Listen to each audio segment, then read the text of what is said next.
Please rise. Up front here. I pledge allegiance to the flag of the United States of America and to the republic for which it stands, one nation, under God, indivisible, with liberty and justice for all. Barb, I probably should have had my hat on right so I cut down on the glare back there.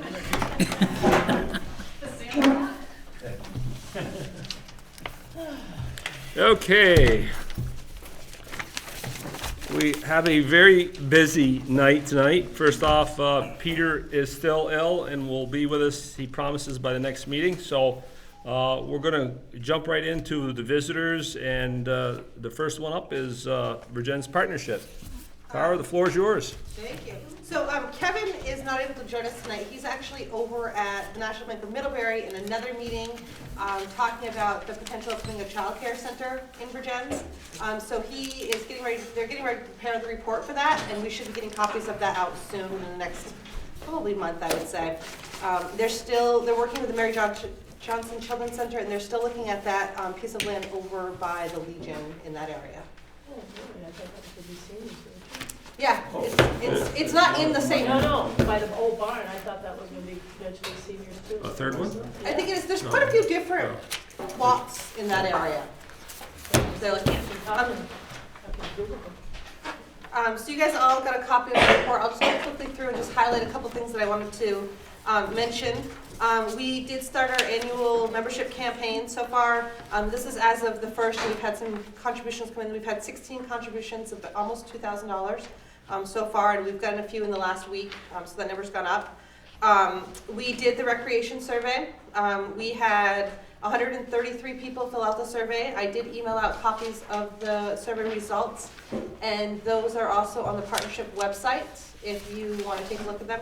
The partnership is meeting next Thursday, and we're going to talk a little bit then at 7 o'clock, and anybody is welcome to come to those meetings. We're going to meet at the Opera House, and we're going to talk about kind of next steps and what we're going to use the survey. The rec committee is also looking at the survey results and what we're going to do with them.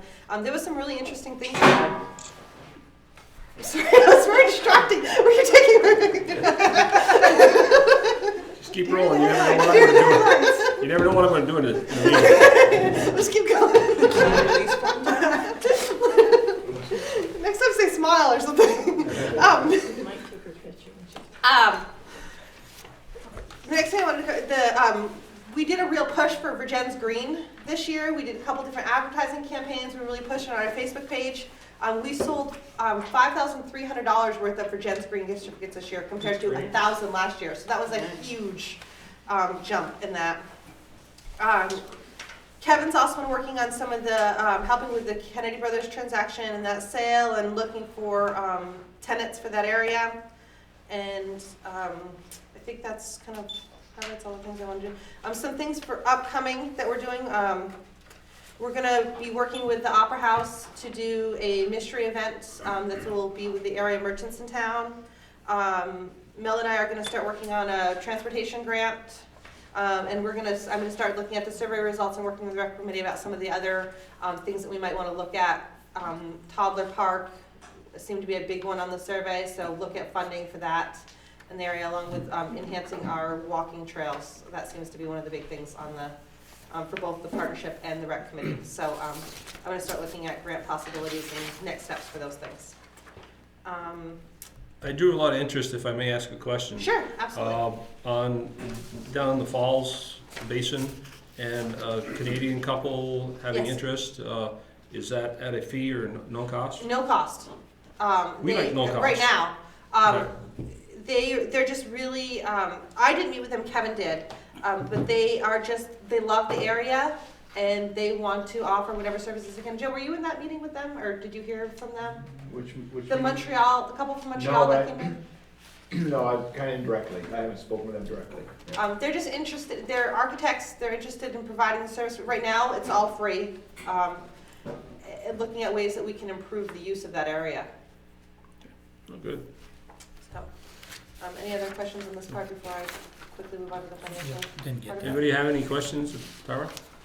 Nope. Go ahead. Next. All right, so then the next part is just our financials on the other page, and We're pretty much, our budget's all lining up right now. There's nothing too scary in there. We haven't spent a lot of our events and programming expense, but we plan on doing a lot of advertising, and the mystery event we'll spend some money in that. That'll be our big money expense. What's the administrative services, 16,000, that's you? Yes, And is that how many hours, or how does that? that's how does at that break 20 down? hours a week, $14 an hour. 20 hours, okay. Yep. And this is through, we run on a fiscal year, so this is through July 1.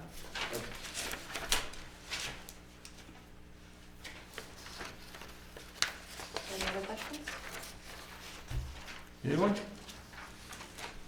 I guess I'm not. looking at the Go bottom. ahead. Maybe I'm not looking at the. It's right there. Oh, here it is, okay, sorry.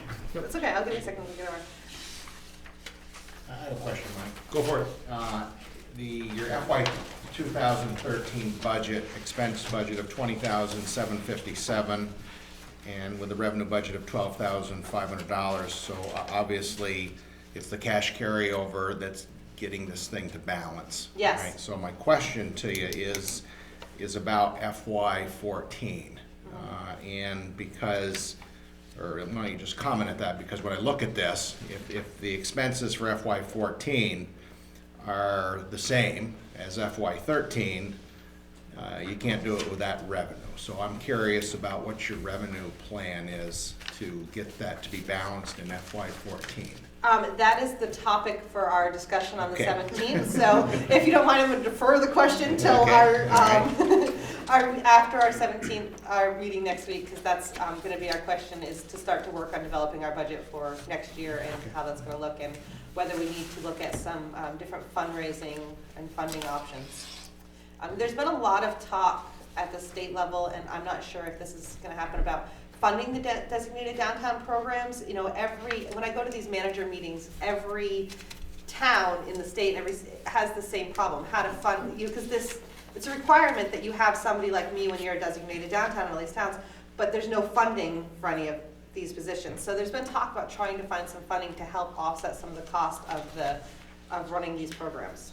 So, That would be not great. that I'm holding my breath for that this year, but you know, that's something. We met with the Commissioner of Commerce and who oversees the designated downtown program this summer. She came to our managers meeting, and that was one of the things that we reiterated really strongly, is we need funding for this program. Like, one thing, I mean, you put in $2,500 for memberships, you're probably close to that now. We're over it. And historically, we always had, 5,000 to 7,000 in memberships. Yeah. And I think if you keep trying, you can probably get up to that level, so that would at least cut that deficit in half. It will, and we've only done our first push with this, Yeah. right before, we will send up a follow-up letter, and then we'll probably do another bigger campaign in the springtime again. So my plan is to send up a follow-up letter towards the end of January, and then do a big push again, probably April, May. I'll see, once they see you out there more, because it kind of died out. Once they see the partnership out there and active, I think you may see a little bit of a growth there. Yeah.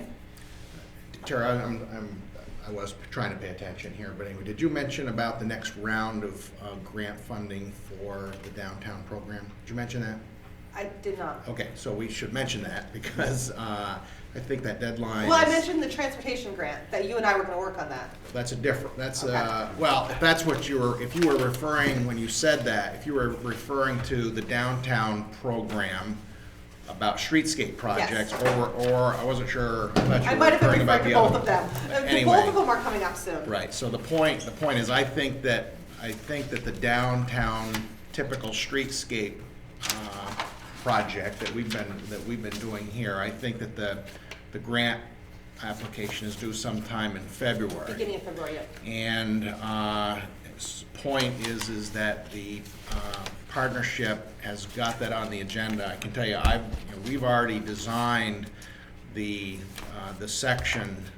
I had LeBeth design, if you will, the section between the Ryan Block and East Street. That's the only part, setting aside of the condition of the sidewalk in front of the Basin Block. But as far as getting the Main Street on that side up to the same standard, if you will, of, concrete sidewalk, brick, and curb. That's the last section, all right? So that's been designed, but there hasn't been a decision made yet that that's the project. And so the Vergennes, I don't make those decisions on my own. These are partnership. If this is a partnership priority, then the recommendation would come from the partnership to the council, and that needs to be done very quickly here because the first part of February is right around the corner. So as long as that's an agenda item for you. It is, it's an agenda item for next week, and we had talked about scheduling a meeting towards the end of this week and beginning of next week to get the grant. And you'll want to know whether that water line is connected before you complete that project. Yeah, I would like to know that. I think that line's a little bit further north, but I hear you. Yeah. I could have a good attitude. I was feeling pretty good till you brought that up, Mike, but that's okay. Okay, any other questions? On the budget for June 2013, net operating income, that is minus $8,257. Is I'm reading that right? You are. If comparing what it is, Zig, is that their fiscal year, they started the year with cash. If you look at the bottom left, Yeah, I that see that. 8257, Yeah. that's cash, All right, right. Tara? Yes. That's beginning year cash on July, in essence, June 30th, 2012, i.e. July 1, 2012. That's their cash carryover. So if you take their cash carryover, add the budgeted 12,500, that equals 20,757, Right. and then you spend 20,757, and you end up with zero on June 30th, 2013. So it looks like a negative budget, but it's a negative budget. Okay. It's actually, to tell you the truth, Zig, it's not any different than what the city does. When we use $95,000 from our cash carryover to keep the tax rate low, we have a negative budget too. It's because we're bringing that cash. It's obviously better to bring forward cash than to bring But forward is this debt. including that 10,000 that we gave you too? Well, you gave us 9, Or and that's 9. up in the top part under municipal allocation. Yeah, Yes, it is. It's That including second that. line, yes. so if you hadn't got that 9, then it would be, I understand what you say, but then it would be like 17,000, correct? Well, I'm assuming that Well, if. there's been almost no income because it's been Right. inactive. They haven't had any memberships for a Right, couple but I years. just wanted to get that in my head to make sure I get that right. Okay. Yeah, and I think, Zig, I mean, I don't run the finances of the partnership, but basically, if the partnership did not receive that $9,000, Tara wouldn't be working Right, X number of Okay, hours, all right. because they can't go in the hole. right. They can't. There's no way to deficit spend out of the partnership account. So they would have adjusted the budget they would have lessened the hours to, 5 or 10 hours a week, whatever they could have afforded to balance the budget. Any other questions? If not, we're gonna move on to thank you very much for coming and sharing with us tonight. We're gonna move on to the Friends of the Vergennes Opera House. I don't know, Eileen, you going? You're speaking? So you got our report info, so I just want to sort of touch on a few points, keep it brief for you guys. We had an extremely busy last quarter for the year. We welcomed not quite 3,000 folks through the door and had a 67% usage rate for the space. And we had a lot of big events, some more successful than others. We did have a couple of underperforming events that were successful from an audience standpoint, but not from a revenue standpoint. And that includes Treasure Island, which is our children's theater program, and Peter Euro, which is our big fall show. So that was part of when we look at financials, some of where that deficit comes from. But we did, do a lot of work with things like, we had 11,000 patrons total for 2012, which is a 30% increase from 2011. We increased our rental revenue by 70% from 2011. So we had a lot more of those type of events bringing in revenue for us. And so that was great from that programming standpoint for what we've been able to do. We did do, let's see, I'm trying to think what the other things. We are looking at A lot of strategic planning work that the board has been doing to help with some of the questions we've been going through the last couple of years, including working on some surveys to do, and actually an application we have into Middlebury College for their mid-core program, which will hopefully bring us an advanced level intern for the summer to work on business planning for the Opera House and sustainability questions and revenue questions and options that we can explore for that. We have a lot of sort of good things we're sort of working on for 2013. We have already surpassed our individual membership goal for the year. So individual memberships in 2012 were 20% more than 2011. We've already surpassed that by 10% for 2013. We're still going with those memberships. And so we had an overall revenue increase of 30% for 2012, and expenses were down 5%, but we still did end up with a deficit of about $8,500. Again, that was underperforming programs, and then a little underperformance on our fundraising events and business support. And so part of how we're responding to that is the board has adopted a policy related to programming events, where basically any programming that has what we call a risk factor of $500, which basically means if we have an outlay greater than $500, you know, that the board has to approve that, and then we need to get sponsorship for it beforehand. And that we're working a lot more on doing things like gate splits and community programs, and that we had a lower budget for 2013 than 2012, almost $10,000 lower to reflect the anticipated revenues. And so that includes having our events manager, Tara, only working 10 hours a week instead of 20 hours a week for the whole year at this point in time, so that we can hope that we can make those revenue goals for the year. And get that done. And we have some plans for some great news for programming and fundraisers for 2013. We're working with the Boys and Girls Club and possibly with some other organizations on a children's art calendar, which I think is going to be a really nice thing for folks in town. We're working on our spring fundraiser, which looks like it's going to be an adult prom. So if anybody wants to relive the 80s, you can come on out. And again, we're hopefully working with the food shelf on that one to hope to get some folks out and have a good time and support some great organizations. That way, and hopefully doing a lot more of those sort of co-produced fundraisers and ways that we can work from a community level at making sure that all of these great organizations are supported in the ways that they need to, because we all are in this together, I guess. So I don't know if anybody had any specific questions? Yep. Go ahead. Business memberships, is it the same number of businesses contributing less money? Or? I mean, it's both. I mean, again, you know, when we talked last year, there was that great, that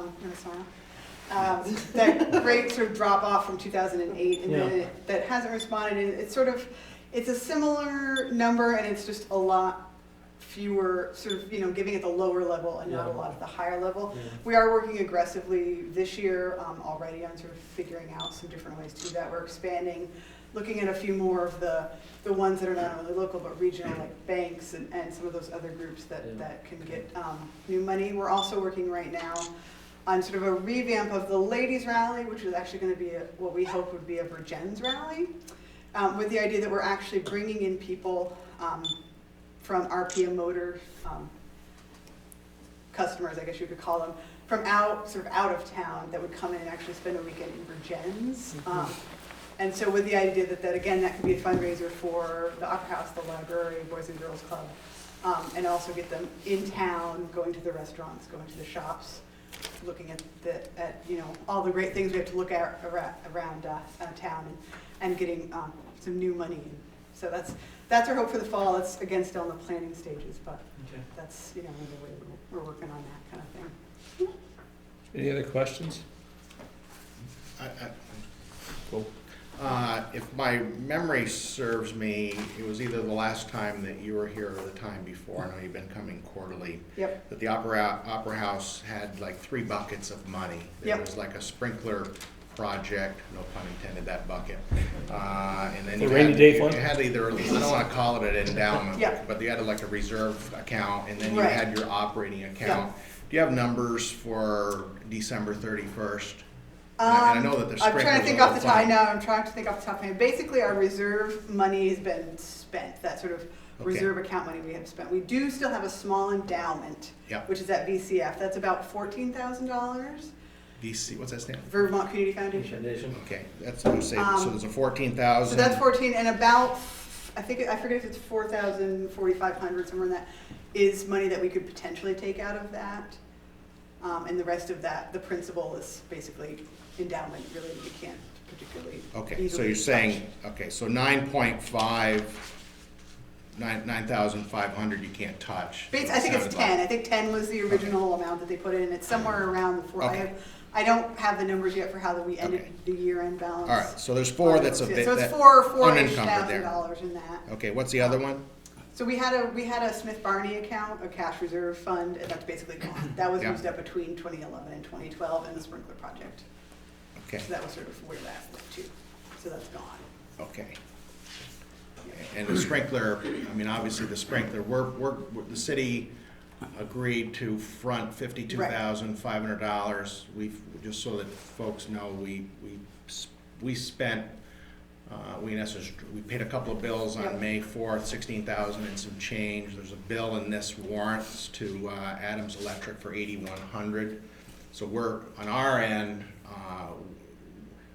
we will monitor the expenses that will be capped at $52,500 on the assumption that that finishes the project, all right? And you have no money in your sprinkler account? Right, and well, I mean, we don't actually have any money I know, right but- now, but we- your 2 grants are Right, the promised tax for credit and us. the grant, right, is what Okay. that money is Okay, there. But that's not money we have right now.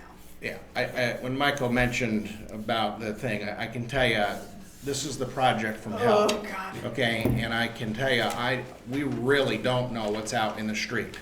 Okay, and I think that it had been assumed, I can tell you, when I came back to work for the city in September of 2009, 8, okay, and I went downstairs and I saw this 4 or 6 inch pipe pointing at me, all right, I thought, Jason, boy, if somebody hits the wrong valve out in the street, we got a problem. And so I capped that pipe, and because I was on the assumption that there was a valve out there in the street that could turn in the way it is, and I don't know, Ray, I'm not so sure that that's the case. So there's a pipe in the basement of City Hall that is now tied into the sprinkler system, but I don't know what it's like out there in the street. And they pressure tested the line, and it didn't pass. Okay. That tells you that there's a problem, okay? This line is coming from where? Well, there's a main out, there's a couple of mains out there. But that didn't pressure test. And it's not, but it's not like it should be 0. It should pressure test, okay? You should put a ball in there, pressure, and it should hold. It's not like, oh, it's close enough. It either passes or fails. It failed. So the point is, and of course to me, if the valve is shut, how can it fail? Well, if the valve is shut but it's leaking by, it would come the other way. would leak both ways. That's right. All right. So I can tell you, this thing concerns me. That We gotta get Hardigans down there with a little camera and go across the road. we may have to. So anyway, this is. It's either that or fill up the water tower again. Hook a line direct. Hold that thought. That might have been a solution instead of a fire pump, to be honest with you. But anyway, Or have it half full, just enough to give you a reservoir. so anyway, I just want to let you know. I mean, obviously, we're not going to do anything in the Okay. middle of the winter, but there's still a problem facing us beyond. We always thought once the fire pump is settled, we're done. We're not done. There's another problem after. That's why you want a contingency. Yeah, well, not when you need a big You contingency. heard all the numbers, okay?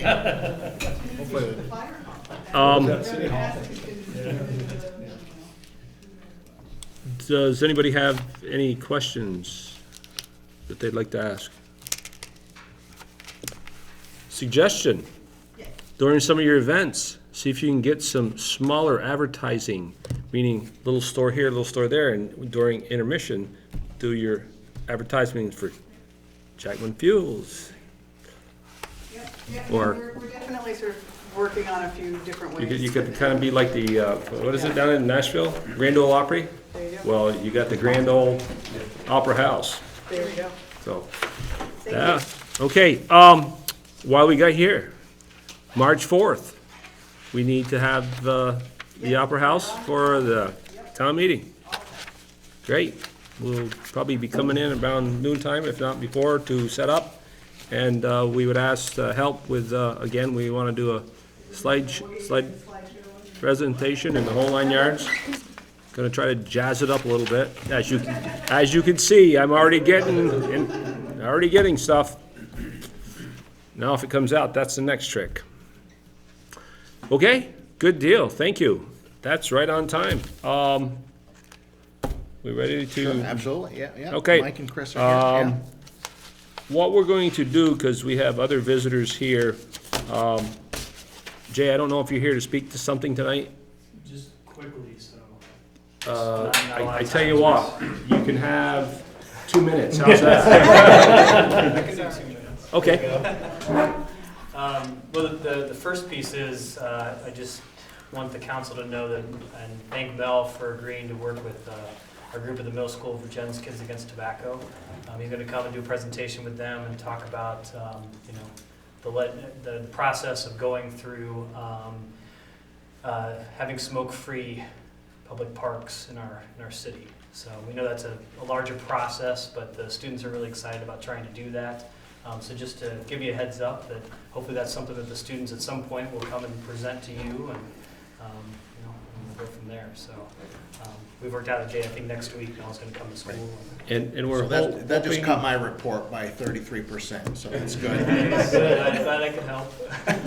and right now, we're tossing in the air, it'll be the 29th of January or sometime in February. But if, And I think there's less rush on that now, just because we know we can't. It's not, it doesn't, If it's it not- needs to go to a vote, it's not something we're going to be able to do by the March correct. town meeting time. So Nope. anyway, It whatever doesn't- It's something the council's gonna have to right, it make a doesn't, change. it won't require a public vote. It's basically, it'd be an ordinance that the city council would consider adopting, and if the city council adopted it, you know, it would be, the only, where the voters would be involved would be if there was a petition calling for its repeal, all right? So it's done in essence outside of that process. But I'm gonna go back to high school and run a 30-minute class on how ordinances get considered and adopted and enforced. We could have a public hearing if we wanted to take and cause more excitement. Okay. we'll see how it goes. Great, thank you. And rumor has it that the chief is on board with this too, so I haven't personally talked to him. The other piece I just wanted to mention, obviously, the high school board is putting the bonds back out there. They made some adjustments, things like that. I don't want to talk about it tonight, but did want to see if there would be an opportunity before the 31st, which is an informational meeting, just to answer your questions. Our goal is to get more information out there this time related to the bond, because a lot of people said they didn't fully understand it. They didn't really know exactly what they were voting for. So we've put together, brochure. Yes. Anyway, we put together an informational brochure, and those, I unfortunately just gave them all away at the parent group meeting at the elementary school. But you know, the central office is going to be mailing these to all the everybody that lives in the 5 towns, that sort of thing. So, so I don't know if that's something. If you could put me on the agenda for the 29th, or how that might work. Yeah, Mel and I will talk about that. Again, our goal is, I'm going to go to the Vergennes partnership meeting. We're trying to connect with whatever groups we can, and there's actually people at the basketball game, Mount Abe versus Vergennes tonight, who have a table there, and we're passing these out, and just to get the information out, so people can make an educated, when they vote, they can feel like they know what they're voting for. I was on radio last Tuesday and I brought it up. Great, thank you. And obviously, there's a lot of connections between what we're doing there, what you guys do in the city, what the Vergennes partnership is doing, you know, with all the pieces in this bond, so. That's gonna be at the high school? What's that? Where's that meeting gonna be held? The informational meeting will be in the library of the high school on the 31st of January. Yep. And certainly if you want to go to a basketball game, you could go there, and there'll definitely be people there to answer questions as well. So the bond is slightly less, and it's also 2 questions. One question is the cafeteria, auditorium, roof, those sorts of building pieces. The second question, that's a 4.2 million. It was 4.6. I'm sorry, 4.5. The second question is the track and field. So we got a lot of feedback that people would have voted for everything but the track and field. We also got feedback that people would have voted for the track and field and not the other stuff. So what are you going to do? All right, thank you very much. And now we're going to keep this ball rolling at super speed. Mel, would you please do the introductions? Sure. I have 2 gentlemen from Red Loaf Corporation here. The gentleman to the left is Mike Mclaughlin, and the gentleman to the right is Chris Huston. Mike and Chris and I and George, I've spent more time with them, but George and I we've made a few trips to Middlebury. They've made a few trips to Vergennes. I feel a little bad, Rennie, that the building committee is meeting them tonight. I can tell you the committee, we've talked about the committee, like, when is the time? When should we go? When should we go meet with them? And actually, that's why I invited Christine to the meeting. She's the only other non-city council member on that committee. So this, to me is a joint meeting of the police station committee and the city council. So at the last meeting, the main reason for having the folks from Red Loaf come here is to number one, get some additional information, more detailed information about the project estimate, and also to learn a little more about the so-called Red Loaf model, about how they do construction projects, like the senior housing project or the Colchester police expansion or the Middlebury Police Department facility. So it's not the normal process. So but it's a different way of getting a project done. So I'm just going to turn it over to Mike and Chris and let them have it. Thank you. My name is Mike Mclaughlin. I'm Vice President at Red Loaf Corporation. It's a family-owned business, my father and myself, and we employ over 65 people. Chris Huston is a architect with us, and he's our Director of Operations for Architecture. He's a local resident, lives here in Waltham. I work out of the Middlebury. I work in Middlebury, live in Shelburne. I did live in Ferrisburg for quite some time. My family grew, so we had to move.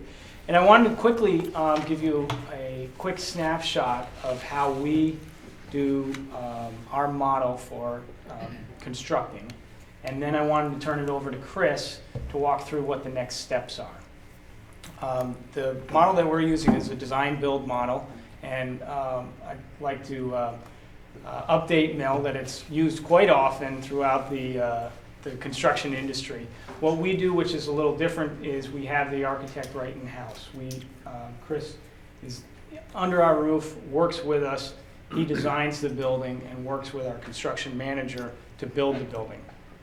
The way we do this is to don't think of it as building a house where you hire someone and they put in the concrete and then they frame it and then they do every aspect of it. What we do is we actually design all that and then we bid it out. So you're actually getting the benefit of the market. So we would bid out doing the site work, bid out doing the foundations, bid out doing the framing, bid out doing the roofing, bid out doing the sheetrock. So all those, every aspect of it is bid out and gaining the market value at the time. So we have put together our estimate, been working with Mel over the last few weeks in chief. In regards to that, we set that out in the packet, so if you have some questions in regards to that particular estimate, we can answer those. And we also have the drawings and the preliminary plans in there as to what we base that on. Now, we are very confident in that number because we have been doing this for quite some time. We just finished up a police station We're working on the fire station in Middlebury. We did the Middlebury Police Station, Addison County Sheriff's Department. So we have a long history and a 44-year history of a database to go off of that is continually updating. So we're very confident with the numbers and how we got there.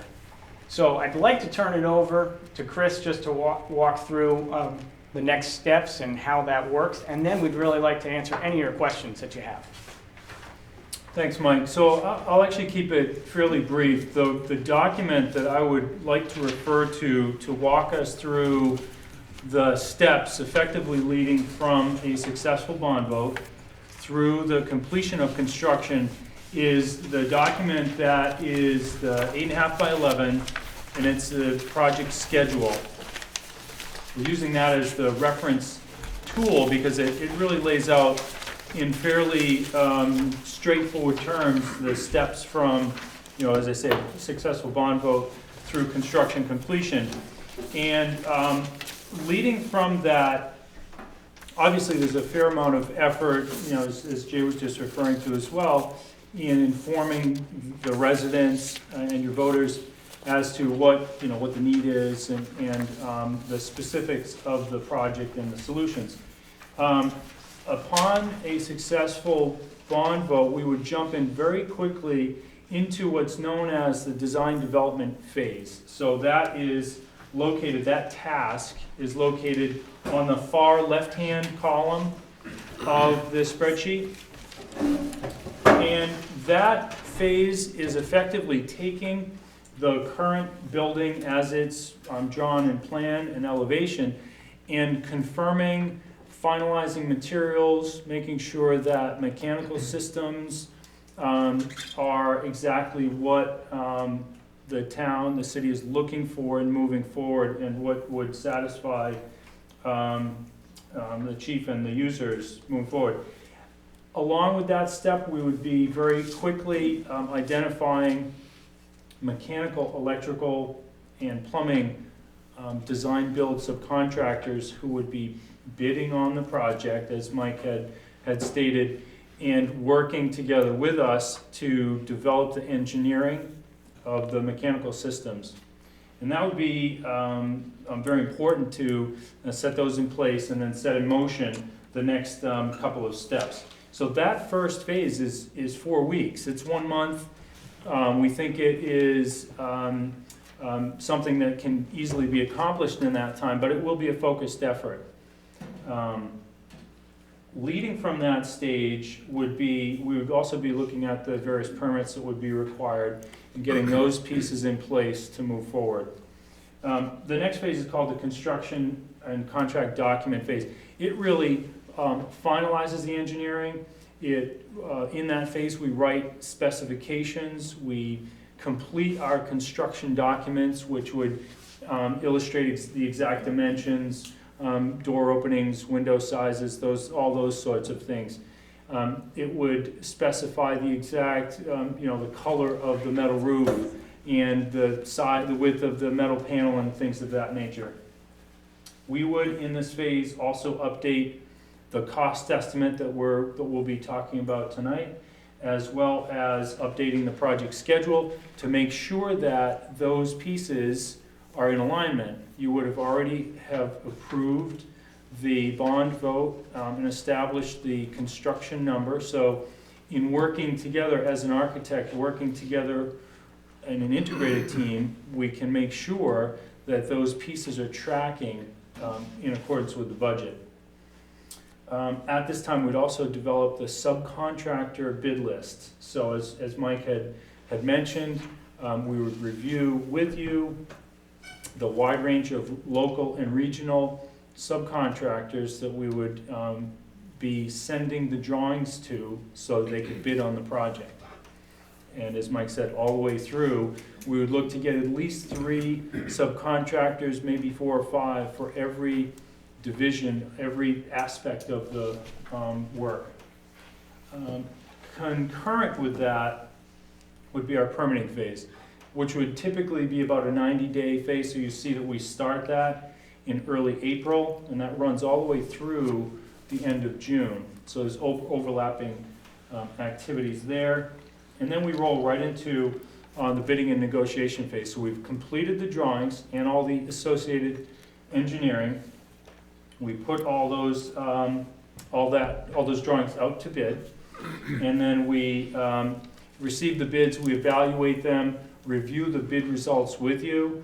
If there is cost savings and the project comes in under budget, you can then decide what to do with those funds, whether to put them into contingency, whether to upgrade certain aspects of the project, whether it's for a short return, such as upgrading insulation, those sorts of things. But we want to make it clear that in this process that we use, you gain the benefit of the competitive marketplace that's in place at that time, which we feel, given this schedule, should reflect a very competitive market, competitive economy in this time frame. We would then roll very quickly into the construction phase. We think that the building can be built in 5 months. So we'd be starting in July and working through the end of December.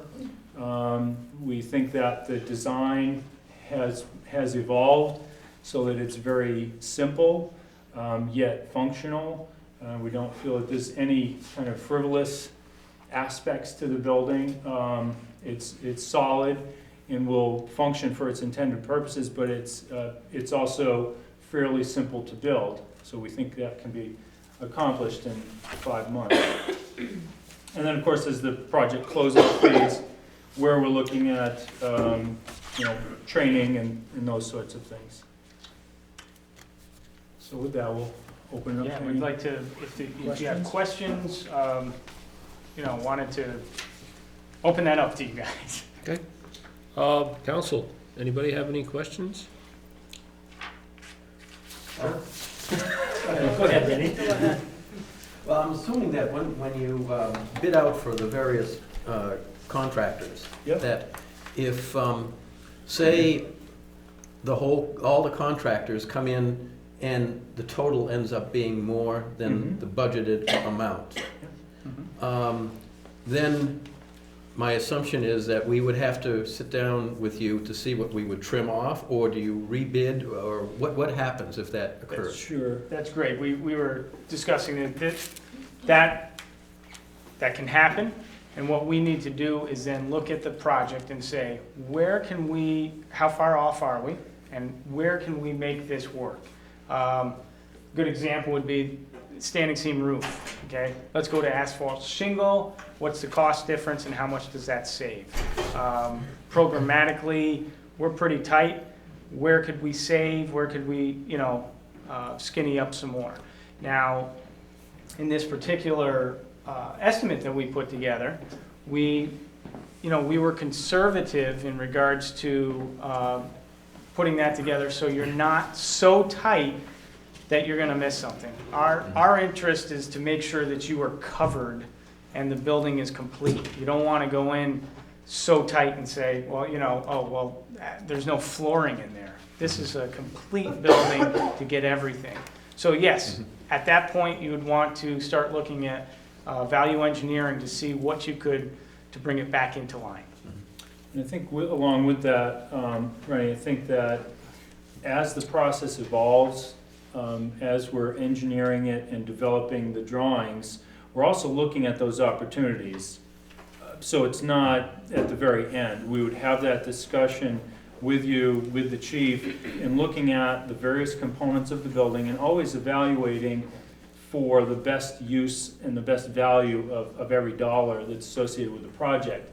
And you can look at it through every single level of detail in the building, whether it's through the selection of the hardware on the doors to the mechanical systems, and you really evaluate it every step of the way. So that going into the bidding process, we would have a comfort level of what the market is doing at that particular moment and what those opportunities are for any additional cost savings and things. So you go in prepared as well. Yeah, that kind of leads me to the next question. I was assuming in the estimates that we've seen, that includes, the total price of $1,780,000. there's an architectural and engineering fee of 5.7%. I assume that you guys have built a profit in on top of your subcontractors as well. Correct. Because that's where you've got to make more than that for a project that Right, size. right. Is that a flat fee? Yes, so It what, is. what we've done is, you're absolutely correct, the architecture and engineering fee is not in the construction fee. Right. That's to do the, to do that aspect of it. In the construction number, we have a fee of 6%. So Okay. you take all the aspects of what it takes to build that building, put it together, and we have a 6% fee. And that's kind of like that general conditions fee, General- which was in here. Is that correct or not? General conditions is also part of what it takes to do to the building. You have Okay. a superintendent that's on site, you have a project manager, you have porta potties, you have dumpsters, you have safety, you have cleanup. That's in the general conditions. Okay. Take general conditions, take all those aspects, all those 16 divisions, add them up, and then we put our overhead and profit on that, which is 6%. But that's included in this estimate? Correct. You built That in is there. on, yes, in those top numbers, that is included. Next question discusses quality. It looks like from the materials list you've got, and so on and so forth, that it's above average, so it's not a Cadillac. You've got a standing seam roof, you've got hardy plank siding, you've got, hot water, heat, you've got AC, the flooring materials look pretty good. Just, if this doesn't pass, obviously we may have to go back, revisit it, and I guess I'm wondering, and I'm very familiar with residential property, but not this kind of a property. We're at $194 a square foot for the building. Mhm. How much leeway is there between, this current quality and let's say a step or two down? You said we may be in this process and say, oops, we gotta go to an asphalt roof for whatever reason, and obviously we're compromising ourselves by doing that. I guess I'm just trying to get an idea as to, how much flexibility is there through the project? I'll answer that. I'd say at this point, Bill, there isn't a lot of flexibility. I mean, you're not going to go from $194 a square foot necessarily down to, 170 or something to make it a meaningful, reduction in the overall amount that goes to the taxpayers. Certainly, there are those, those balancing factors, but, could you cut significant finishes and things like that? It's nickels and dimes. It pretty is. much, isn't it? Yeah. Right. Yeah. We were aggressive with this as well. We'll have to tip our hat to, you should tip your hat to Mel and Chief. They were, hey, we really got to make this work. We're not, as you said, we're not trying for the Cadillac. Let's just get in here. And we've done quite a few police stations. Yeah, yeah. And this is not, anything extravagant. There are certain state requirements and federal requirements for police stations, the separation of juveniles and so forth. And the specialty stuff for lockers and Some of the holding cells. the holding cells and so forth. So there is stuff in there that is not typical of a regular commercial building. And also, when you get a smaller building such as this, and we're just under 6,000 square feet, the square foot cost disproportionately starts to, Yeah. Go up. So Yeah. all of those things combined. Well, I was talking to one of the sheriffs the other day, and he said that the sally ports in Shipman County are all too narrow. You can't open your doors in them. So make sure the sally port is wide enough. The chief can get his car in there and open the doors, okay? No, we're gonna buy him one of those, what is it, Yugos? Yeah, right. I'll pass. I know probably someplace in all of the material that you have this information, but, it might be helpful for us if we had some sort of a listing of those things that are federal and state kinds of requirements for police station buildings, because when people who know nothing about that type of building look at it, they have a lot of misconceptions about why do you have these rooms, why do you have this many rooms, and not realizing that some of this is because there are regulations that say if you're going to build this type of a building, you must do it this way. And if we could have some of that information, that would help us, I think, in some of the public discourse that we will have between now and the bond votes for people to understand. I know that the chief is putting together some materials to educate the public and so on, but that would be important to have, to say, you know, we are locked into certain components here that we have no choice in, you know, in dealing with, so. Certainly. Ask a question? Sure. I'm certainly all in favor of having a fabulous police station, I stay at. But I'm being concerned that the bond does pass, and so looking at those changes you can make, like, oh great, go from standing seam to asphalt. Would there be an option, I know you guys worked very, very hard on this already, to reduce the overall square footage? So you say, great, we're taking off X% and that reduces it down to X dollars, and that helps people. You certainly have to keep the things that are illegal, where your holding cell has to be this big, but then the training room gets that much smaller, or the meeting room gets that much smaller, none of which is fabulous for the long term, but if it gets this passed and built, just be curious to know if that's an option too, just to take the whole thing and go. I'll be more than happy to address that question. They've already done that. They've already reduced it down to minimum. They looked at something bigger and better, but this is really what is needed if they're going to build one. So, and you're only gonna build the station once. You're not gonna build it 10 years down the road, 15, 20 years, you're not gonna add on it's not like a house and adding an addition. It won't happen. You won't do it. And the cost of doing it then and versus now will be tenfold. A lot of headaches. I know from experience. No, it's just asked to. No, good question. For our public, so people know. Yep. No, that What was, your options are. that was a point that was brought up in our original, public hearing that we had. And we said, this really is the minimum. And as you can see in the print, the diagram, it shows cruisers up in the back. Originally, there was some talk about having a garage. And that was eliminated as a Well, cost. not on this lot, because it was too small. No, correct. So, and that's another point of discussion, the lot. But that's a different meeting. Yeah, one of the things, Allison, we really, this isn't the earliest design. We had some early designs, and when we all got together, there really was too many exterior doors, and there was too much hallway, and so we really,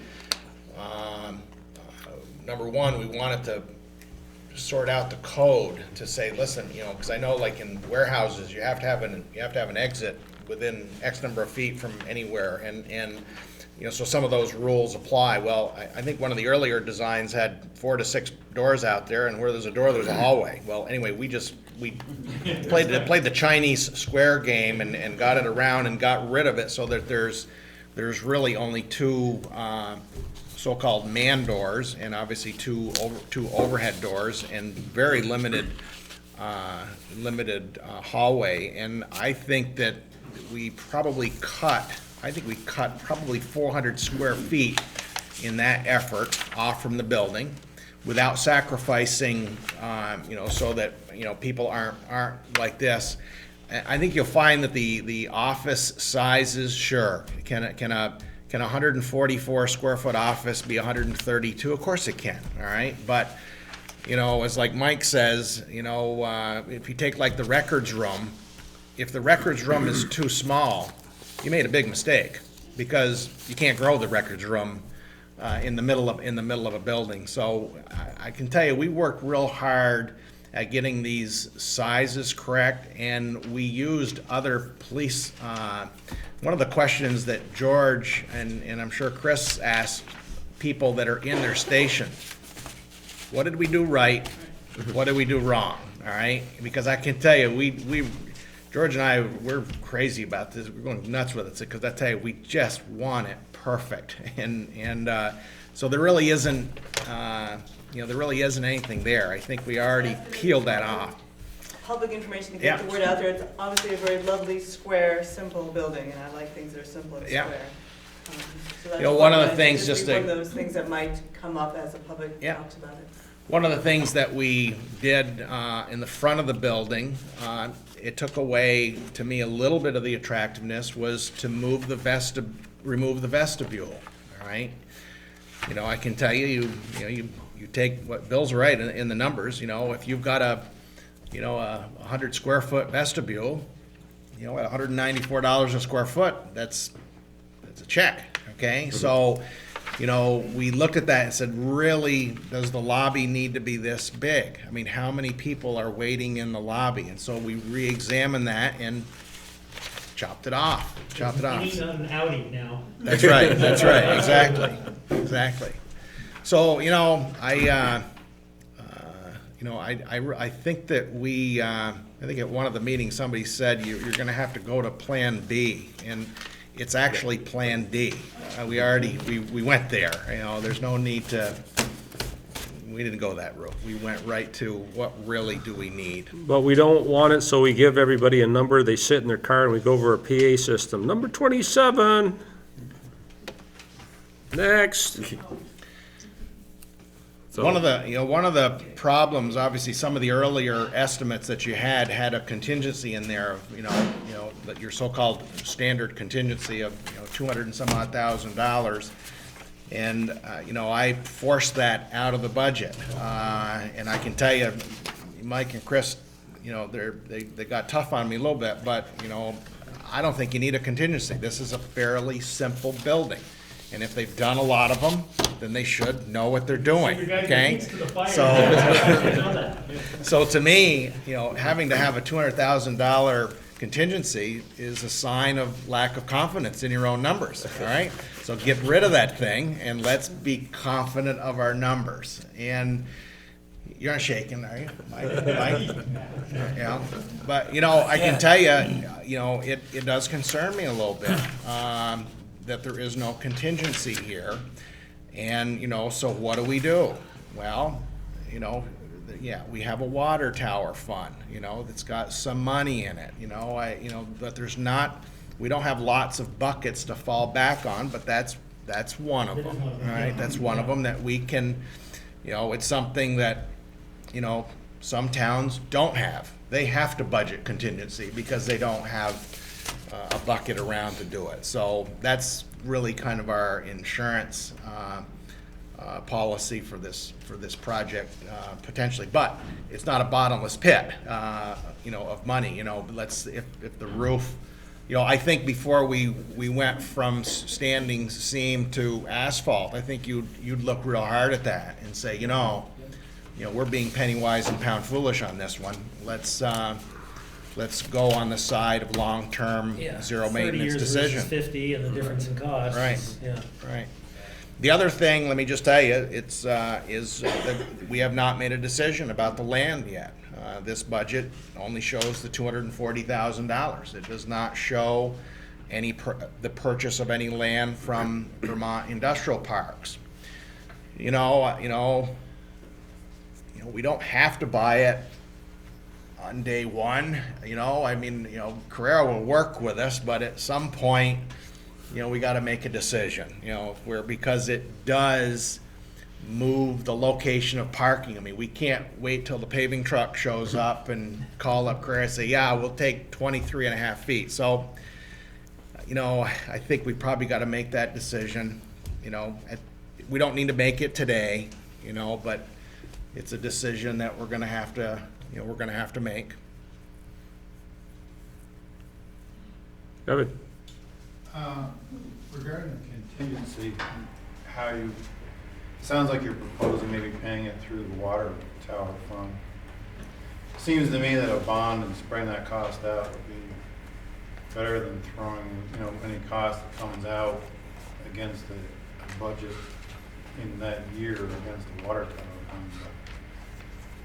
That's just a comment on how you fund those costs. But as they probably told you, any construction estimate is going to have a contingency in there. It's industry practice. It's typically you put it in there because anything can come up. And it does seem kind of naive not to have something like that in there because things always crop up that are unexpected. You dig up the ground, put a foundation or something, there's something there. I speak from experience from the company I used to work for, that we always had a contingency in there, and we typically used a good portion of it because something does always come up, so. I just point that out as more of a comment, but also the funding of it seems a little bit, almost like you're trying to get something passed at a lower cost when you have the professionals telling you it's possibly that you're gonna spend that, and then put it to the voters at a lower cost. It almost seems like you're trying to massage it so that you can get it passed at a lower cost. So that's just a comment on that piece. But similar to what you say about the land, it's kind of the same piece. If you think you're gonna need it, you're gonna want it. Why hold back, put it in there and put it in front of the voters as the package you think you're gonna need, as opposed to trying to finagle it at different times in the voting process, or trying to fund it somewhere else through a different process where is the water tower fund actually in the budget and budgeted for how it's spent and decided by the voters, or is it outside of that process? So that's just a comment on those two. It's outside of that process. Just to answer your last question, it's Right. outside of that process. Thank you, Kevin. Any other questions, comments? I want to thank you for furnishing this. I mean, this helped me a lot in terms of just getting a handle as to what this was all about. So not that I didn't know, I knew you could do it, I just hadn't seen it yet. Well, I think we felt it was important so that you could all understand exactly what we have Yeah. included, so that you could look down through any division, whether it's concrete or millwork or any of those divisions, say, oh, okay, they've included, you know, Accounted for. X number of doors Yeah, and this yeah. and that. And there, you know, as the project evolves, as we say, some of those things that we'll continue to evaluate, they're all on the table, you know, to be discussed as we you know, move forward. So. Well, I'm thinking whether there might be a need for a committee meeting before the next meeting, maybe to discuss the land options, so there's a recommendation for the council. And also in looking at the plans, there are some rooms in there that I would like to rename, because people looking at them get a misimpression of how what the usage really is. And I don't know, there may be a few other miscellaneous things that maybe we should touch on. Well, certainly the training room is certainly one that we know what a training, and we know it's a multi-purpose room, but you know, some people training think that it's doing push-ups. Okay, and so I think that is a good example, Rennie, of a room that's really a multi-purpose room. It's a training, briefing, break room. I mean, that's what it is. It's just a matter of typing it in, you know, and I think we need to do that. And I think that anything that goes out to the public, you know, I can remember when the committee was meeting, you know, there was this room, you know, HI, you know, SI. It's like, what the hell are these things, all right? So we know what they are now. We didn't know then, but anyway, it's really important that we provide real good information. And more is better. So I agree, Rennie, if we can get the committee together, you know, sooner rather than later to you know, get that part finalized, that'd be great. That's a good idea. The I fewer think- questions the public has, the better. So. Yeah, and I think relative to the land and relative to, you know, this whole contingency issue, you know, at some point, we gotta put a number out there, all right? And, you know, and you could, you know, there isn't, I don't know if there is a right number here, all right? You know, if you can come up with a number, if you said, listen, we are not going to use water tower fund to fund a contingency, therefore you've got to fully fund the contingency. Well, then you can start arguing about, well, should it be 4%, 5%, whatever. You know, this is not like a high school project. The high school project where they're opening up a roof and not sure what's inside, all right? And yeah, there's still some risk, you know, we are digging into the ground to do that. There's gonna be borings that need to be done, whatever. So this project, to me, doesn't require, you know, the so-called industry standard contingency, or if it does, it's maybe the industry standard for a new building on a slab. We're not doing this old house here. It's a new police station. But again, if people feel that there isn't enough money to do the project and the amount of money that might potentially come from the water tower, then obviously the question ought to be adjusted accordingly. And so maybe that's the other thing that the committee should, come to this council with a recommendation as to what that We're talking about the number water tower is. tonight, Yeah. and we also, given this timetable, we will know what the balance will be next summer, next fall, looking at the income stream, and it may be possible, knowing the current balance and what the income's gonna be for 2013. But Yep. again, that's something we need to think about as a council. The other thing I would add to that is it's about getting the information out. I mean, just like for us at the high school, it's about making sure that people understand what it is that they're voting for. So if they understand that you've done the best work that you could do here, and this is all really necessary, and you've pared it down as much as you can, adding that contingency in there. I mean, I'm going to vote for it not because it's $200,000 more or less, but because I know that we need a police station, and you guys did a good job putting the best plan together you could. But how do you get that out to the voters so they know that that's what you've done? Look at the camera and what you're saying. So, anyway, and the other piece I would just add is, we're trying to do the same thing with the high school bond. So, I'm happy to help put that word out there about the police station as well. So if we can work together on you guys helping us get the word out about the high school, because the board's done the same thing. They've pared it down. What is needed is what's in there, but people don't know that necessarily. So. Ms. Chris? And to follow up with Jay, what he said is that I think we should have an open house at the current police station so people can see what we have. Or what we don't have. So I think it's very important to see what we have. That's a good idea.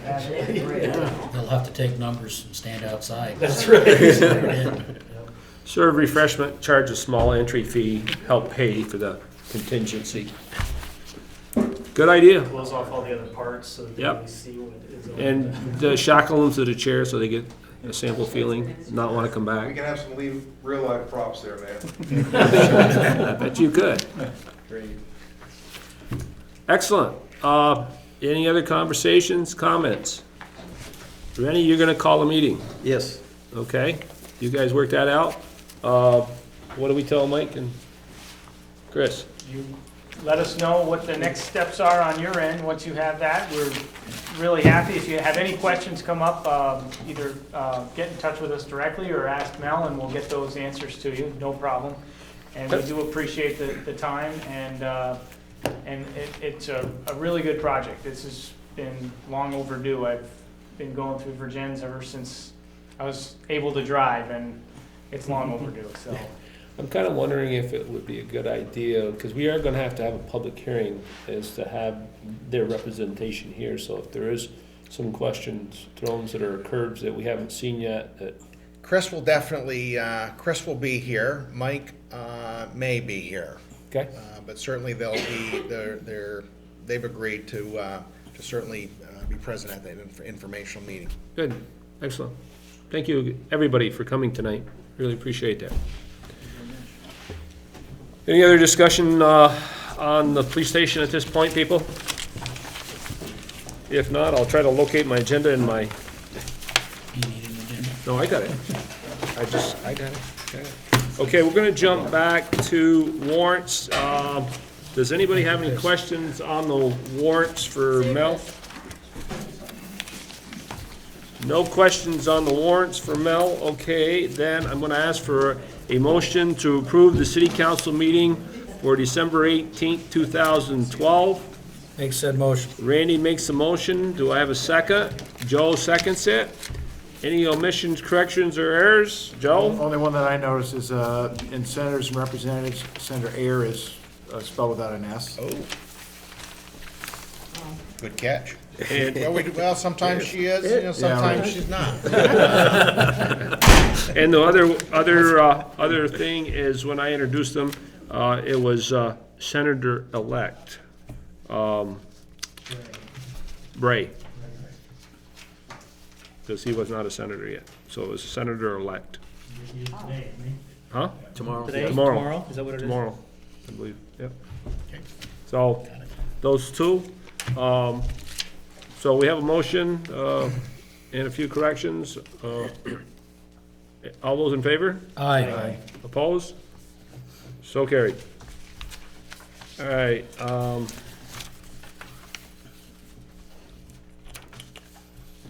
what time we got? Oh, we got time. We're doing real well. Don't jinx it, Mike. Budget report, Mel. Yeah, I'll defer that, Mike.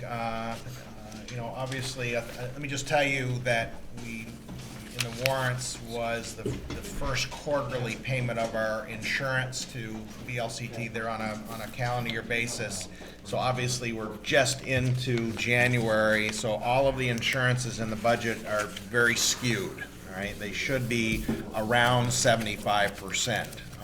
The other thing is that workers' compensation, as some of you know, we pay based on estimated wages, and then there's an audit that occurs. And so there'll be an audit. We try to get Susan Benoit or Pam down here from the league as early as possible. Sometimes they go in alphabetical order. I try to convince them to go in reverse alphabetical order, and so that we can find out whether or not we either owe more or are getting a credit, and obviously that adjustment will occur.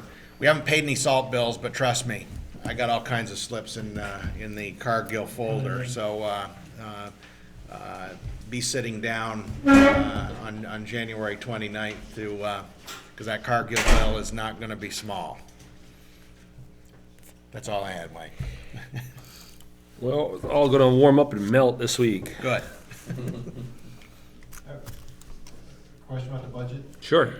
Well, the chief's here too. I was curious, and I'm sorry to keep coming back to this, but I'm curious if it's necessary to keep a police car always idling outside the station? It's not.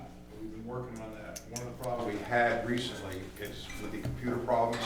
We recently put charge guards in them, which means that they'll shut the cruiser down, and the officer doesn't have to reboot his computer. The computer on the newest car is attached to the OPR, and if you shut the system down, take some time to get it back up again. So if he comes in the building, the standard is now if you're going to be in the building any more than 15 minutes, you shut the cruiser down and you go back and reboot it back up again. We're in the process trying to fix that, Joe. Okay, thanks. You won't have to worry about it after this week. Just noticed as I came this morning, there was one idling there. That's why I was curious. What reminded me. And the only other reason it'd be idling, if you see one out there and it has canine on it, that's to keep Fluffy a little sure. warm if I go inside to use the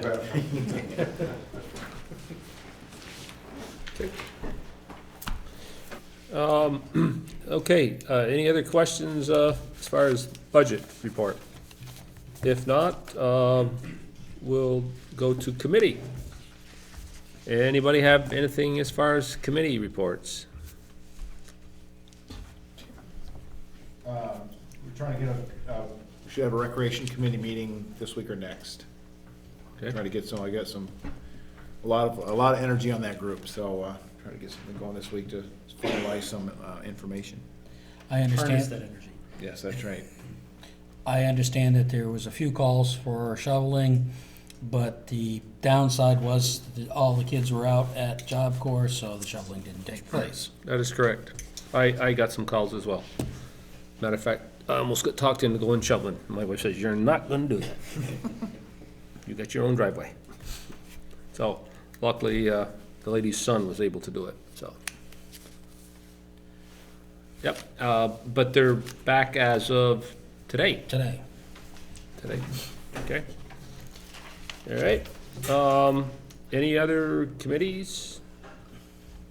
Okay. Move right on to old business, police station, project estimate. We've covered that.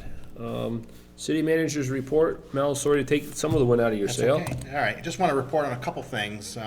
Some of you, if you follow the Addison Independent, you may have read the story about Ferrisburg and the solar panel and Encore project out there. And I called Encore the next day. Because I wanted to learn a lot more about how this thing works, and I have learned a lot more, and I'll learn a little more tomorrow. So I've called a meeting in my office, which will include Bob McNary, Carl Cole, and Kathy Cannon from the school, business manager at the school, because the project in Ferrisburg, these solar projects, there has to be somewhere in the vicinity of 600,000 kilowatt generation, and you need to have a customer. And it's not like you're tied into the customer. It's not like a net metering deal, but you have to have a customer to use the credit. It does go into the grid, but like I say, it's not like the wind turbine at Job Corps or some of these that make your meter spin backwards. That's not what this program is. But anyway, you need to have you can have multiple customers, but it's easier to have one customer. So I want to learn a lot more about it, and because I think that there is some real savings for the high school, and obviously Vergennes and Ferrisburg, we're all sending kids to the high school. So if they can save some money off their electric bill, then we should work on that. So but that's not the real reason. That is one of the reasons. The other reason is we operate a wastewater treatment plant. I'm just going to mention the wastewater treatment plant. Because you got to generate, and so I ran some calculations, and we don't quite use, which isn't which is okay. You know, we don't quite use enough electricity at the wastewater treatment plant. But maybe if you add up the other 27 bills that we pay to Green Mountain Power, then we might have that combined. Or if we have to get the Vergennes Union Elementary School involved to get to that number, I think that there's a way to crack that nut. So I just wanted to let you know that I'm all over this thing. I read that article more than once, and I think that it makes, I will be very honest with you. The amount of money per kilowatt in today's dollars, for instance, the solar farm in Ferrisburg, the owner of that solar farm is being paid 30 cents a kilowatt. Obviously you pay 15, and so that's kind of expensive power that's going into the grid. This is 20-cent power, all right? So obviously it's lower than 20, but it's above 15, and so it is a kind of premium. But if you kind of think about it, the sun, we don't pay the sun any money to shine, all right? So it's really about getting that if that 20 cents is there, unfortunately, there's going to come a day when 15 is going to turn into 22 and 23, and so there will come a time when it is kind of cheaper power, but it's not cheaper on from day one. But I'm interested in it. I'm not sure. I've thought about the New Haven Road land. They need 3.5 acres. All right, that could be either city land or private property owner. So I want to learn a little more. It has to be in close proximity to three-phase power. So anyway, I'm meeting with them tomorrow at noon, and I'm assuming that I may bring you some information. We're getting piled up here, Mike, with information, unfortunately. But anyway, I sent you some too, Mel, and I don't know if you've had a chance to look at that. But there's an organization, I believe they're out of California. I sent you some emails. Okay. And I know that we haven't responded to them yet, but there is a company out there that is willing to install and pay for photovoltaic on municipal buildings. There's a payback there too. There's a program, they pay for the investment of having it installed, then they pay you. So again, I don't know the full works of it. I got a little bit of gist of it, and I'm even trying to get the state to look at it too, because we too have a lot of roof space. Yeah, I actually have another meeting set up with Dan Conant, who is the representative for Sun Common. I don't know if you've seen the vehicle roaming around. It's a bulletin board on wheels, which it's okay, it's legal. Anyway, I'm going to be meeting with him. He wants to pick my brain a little bit about the application of zoning. There are some people that have solar panels on their house. I'll be honest with you, I'm curious about it personally, all right? But I'm also curious about similar applications on city buildings. So I want to learn a little more about that, because we're not going anywhere. The difference is we're probably always going to have a wastewater treatment plant. We're always going to have hopefully a police station, you know, I mean, so that's the way that we can look at some of these things to long-term reduce our expenses. So solar's gonna be my focus here for the next couple weeks here in between other projects, Mike. No problem. The other thing, just to mention, since the camera is on, we have an opening in our Public Works Department. Had an employee who resigned effective December 31st. So there was an ad that went out in the newspaper. Actually, it's out this week. We are, normally we don't race to hire, but Jimmy's, he owns a whip. I didn't realize that. He's been whipping me to get, because we're down a person, so obviously this is yeah, it's kind of critical here. So anyway, very short notice, put the ad out. We are requiring CDL to work in the Public Works Department. The deadline for letters of interest is Monday. So, and then we will hope to, you know, hold interviews and fill that position ASAP.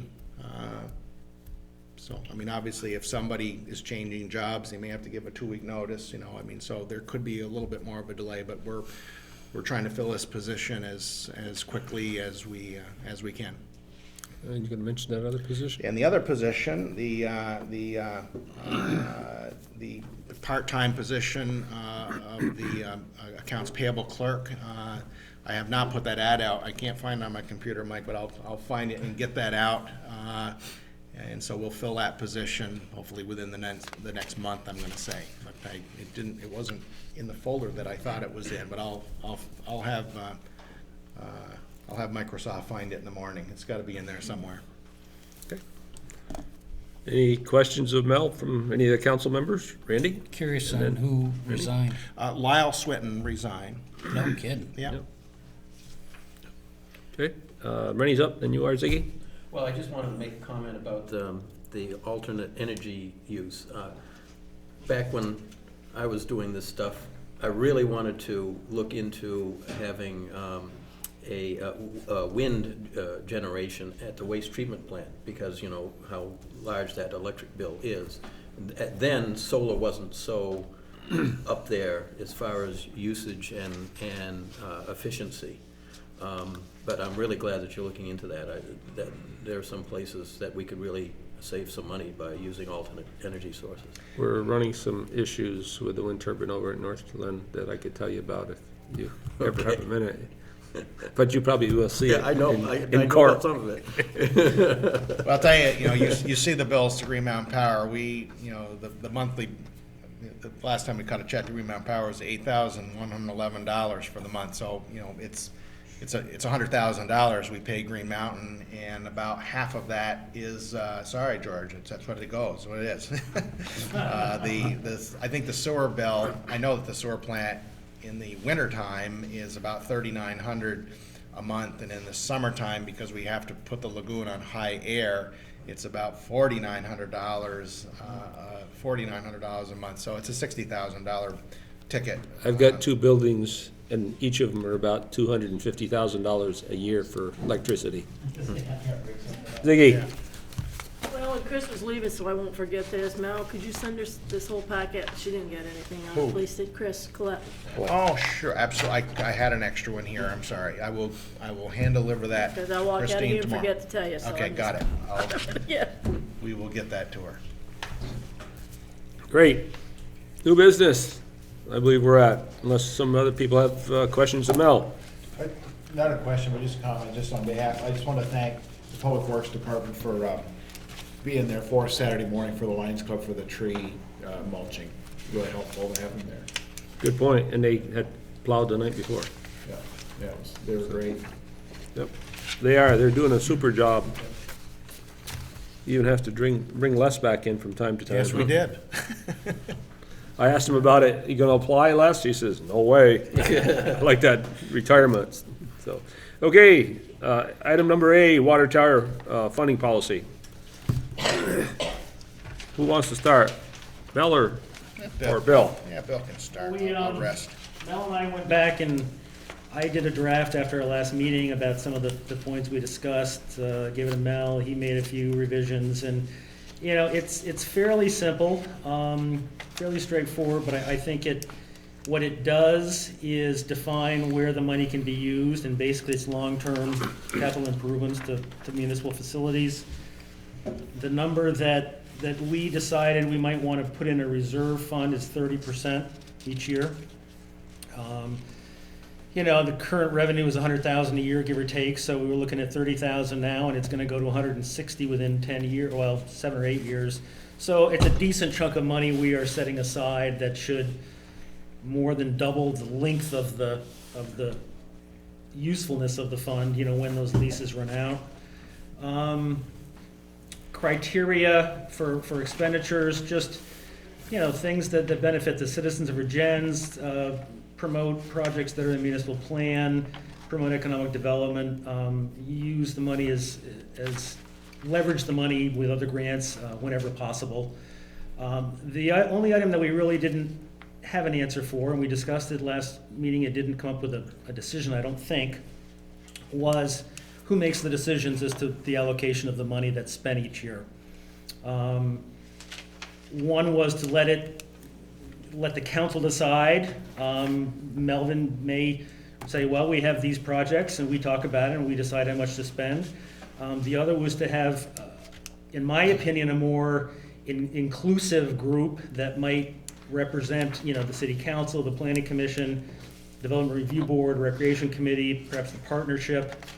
I think we talked about someone from Public Works potentially that could meet outside of this venue to come up with a large number of options and then prioritize them in terms of money and need, and then bring maybe 5 to the council to actually decide which ones get funded.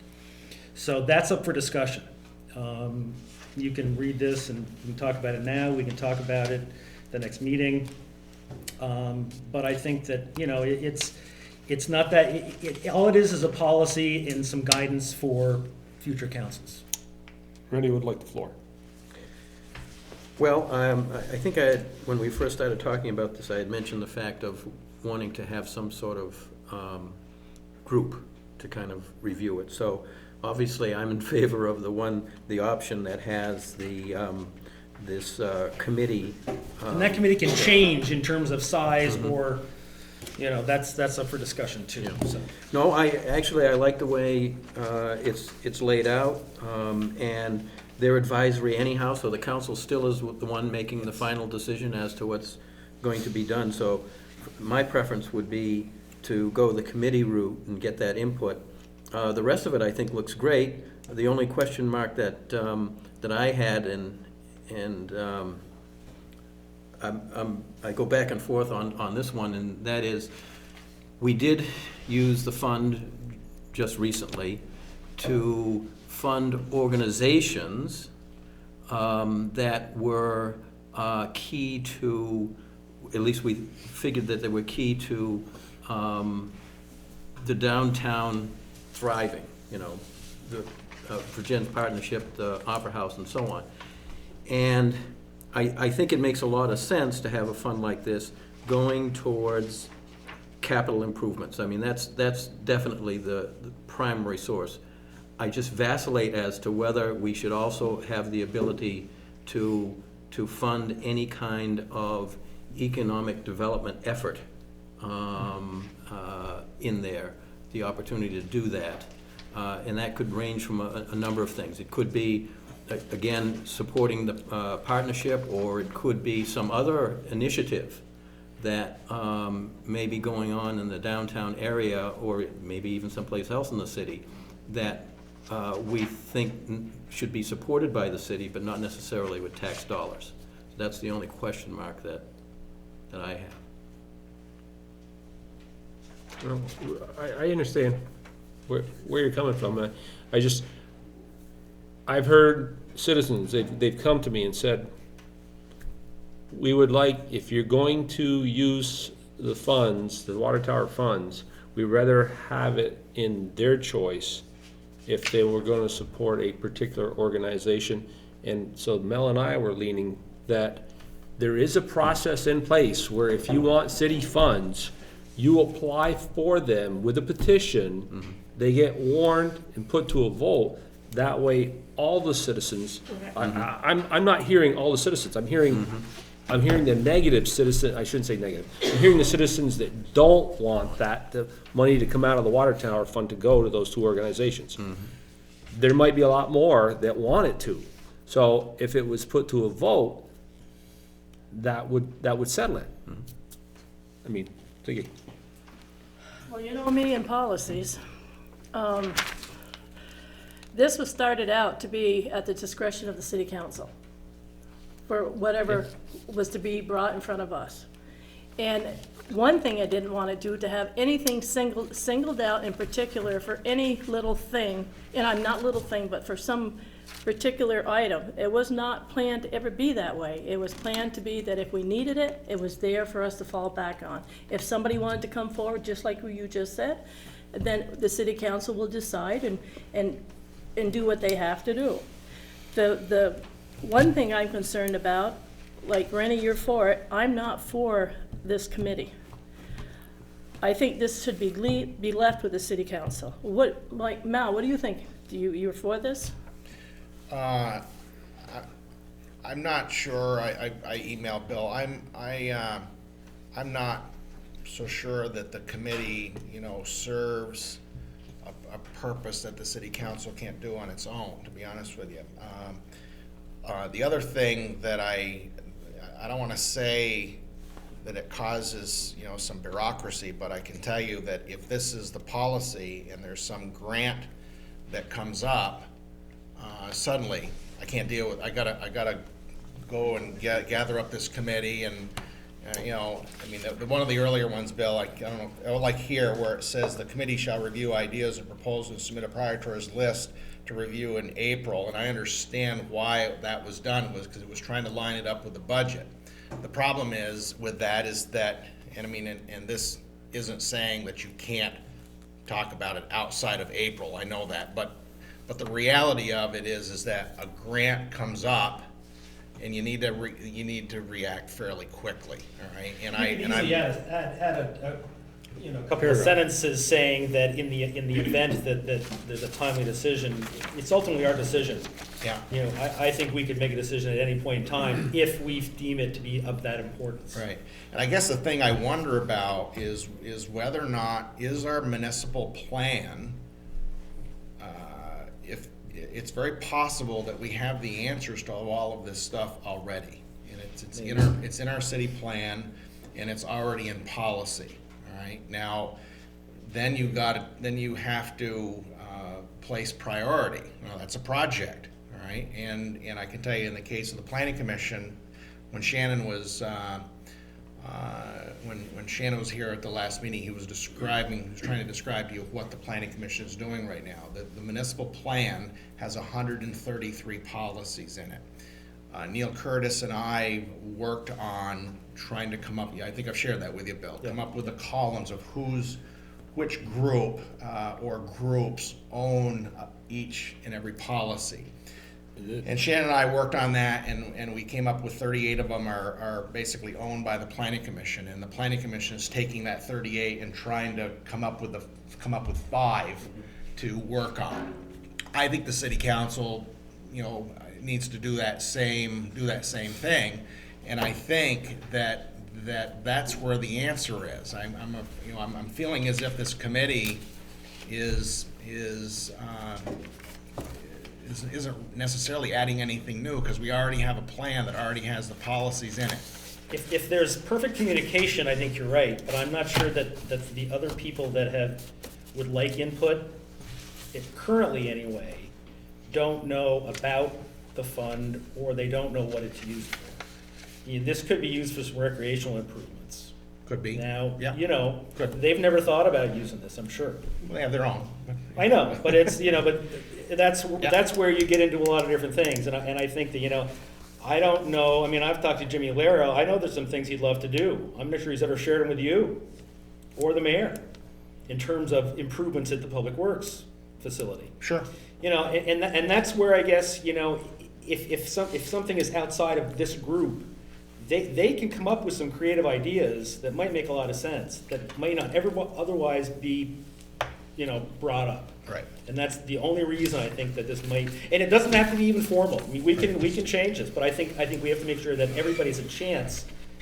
And I don't want to get bogged down with a 50 requests for funds either, and that's the other thing that might happen. Well, I know, Zig doesn't like policies, and she tells me that every time she comes into my office, all right? Limited and But I always tell her that, Zig, in this instance, I think we do need a policy, and I don't have, when I was, the only money I've ever spent out of the tower money is towards the streetscape project. And whether or not I asked or if I just told you what I was doing, it was totally transparent. Rennie did the same, all right? Rennie used this money to use matching money for downtown projects. That's what we did, all right? But it's never become this amount of money before. Right, but one of the things that this policy would do, what I like about the policy is this, if it was written this way, and however it lands, it would be able to say to Jim Larrow, the water tower money can be used to rebuild the salt shed. Yep. We've never said that. Yeah. All right? I agree. And I think That's that the adoption of this policy, says that. Yep. All right? Right, So in the I municipal think buildings. that just going through the exercise of adopting this policy, getting it out there to department heads, getting it out here, will accomplish the same thing as a committee, as this committee. Well, we can do it without the committee and see how it goes. We can always add the committee.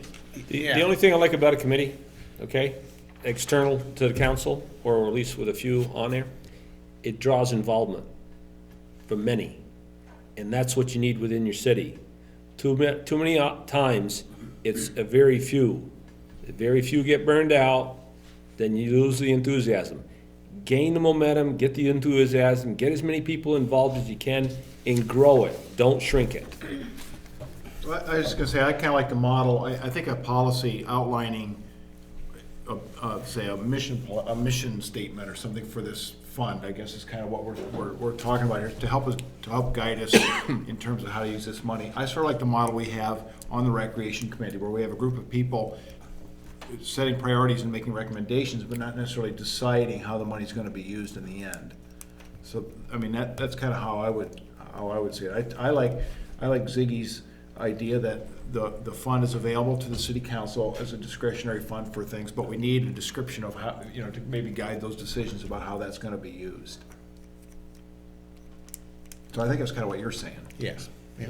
I'd still like the idea of Right. of some sort of, reserve. Right. Because, again, in time, it'll be, if it's all gone, we're gonna look back on it and says, oh, why didn't we save some of this? We need it. Yeah, I think the reserve, we call it a reserve, it's Whatever. okay, it's, that's what I called it, the continuation fund. Yeah. I think that, what Mike and I have talked about is,